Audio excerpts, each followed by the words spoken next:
I know that you said you struggled with infertility for a while. What do you feel like needs to be said to those who are struggling with those issues? Welcome home, everyone.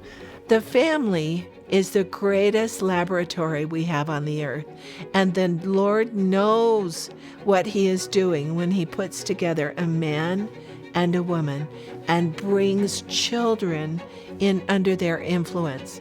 Being the wife and the mother in a home is as good as it gets. And the Lord has told us that even those who don't have the opportunity in this life will have that incredible opportunity in the life to come. Now, I have asked someone who is right in the midst of being a young mommy to come and talk to us. I want you to meet my dear friend, Kimberly. I know that you said you struggled with infertility for a while.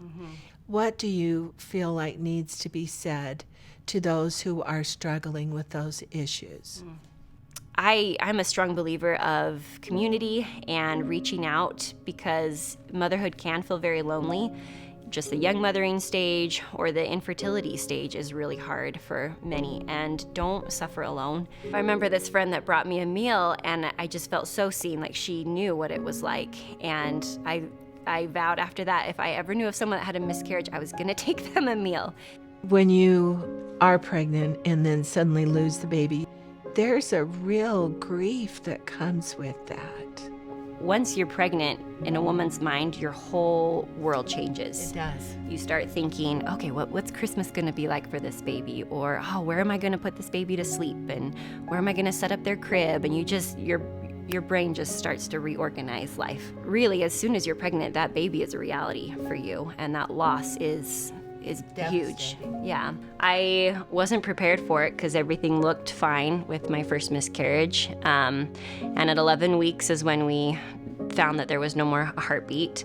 And my husband and I were new to this. We hadn't really known very many people who had miscarried. And so we were surprised by the feelings of just deep loss. And I remember rushing to the bathroom and taking this picture. You probably can't see it, but you can't quite see my puffy eyes in this picture. But I rushed to the bathroom and I took a picture of me pregnant, because I just started wearing maternity pants and just started wearing the maternity shirt, and you can barely see my little bump, because I felt like I didn't have anything to remember this baby. I wouldn't have little footprints or things to help me remember this moment. A couple weeks after, my husband wrote this poem and put it right next to this picture.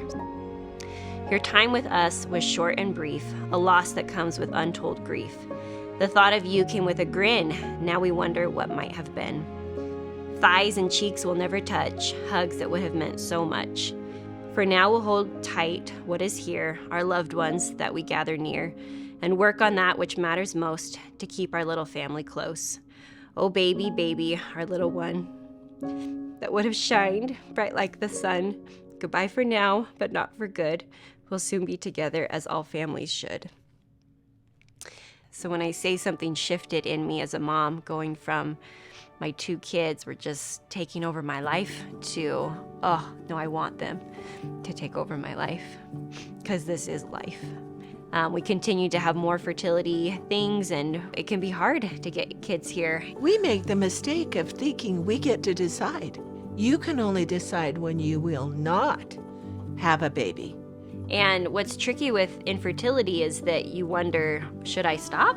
This isn't happening, or do I need to work harder? What do I do? And it's very different for everyone, but I will say for us, there would be little breadcrumbs dropped of, hey, think about this. Hey, maybe try this. Just keep going was a lot of it. You know, it can be really hard and take a lot of sacrifice to get these children here. And at the time, money was tight, and to maybe move to IVF was going to not only be hard on us financially, but extremely hard on us physically. And with lots of promptings and strength, we moved forward with that. And that was also a gut-wrenching experience. Those of you who have been there or are considering, it is hard. And doing shots and medications and not feeling like yourself, it's a whole new level but it was worth it. It was definitely worth it. It brought me and my husband closer, our kids closer with us as they saw. And for some, it never works. They work, they do all the things. They sacrifice the money, they go through the physical pain, and sometimes it doesn't result in a baby. And my heart aches for them. But like you said, we can't control it, but we can try and follow those things and learn whatever it is we need to learn, whatever that path may be for us. This is such a gift from God. He's given us opportunities that weren't there before. Try to find those that will make it possible for you to be able to welcome a little soul into your family. So, what do you want to say now at the very end of this about motherhood? What would you say?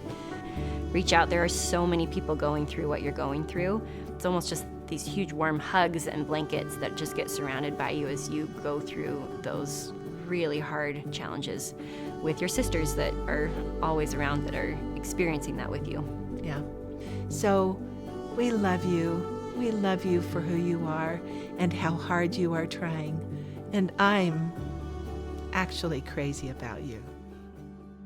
If you are struggling with infertility or know someone else who is, please share this message of hope with them. I understand the kind of pain involved when this doesn't happen for you, and the roller coaster every month. There are many people suffering in this way.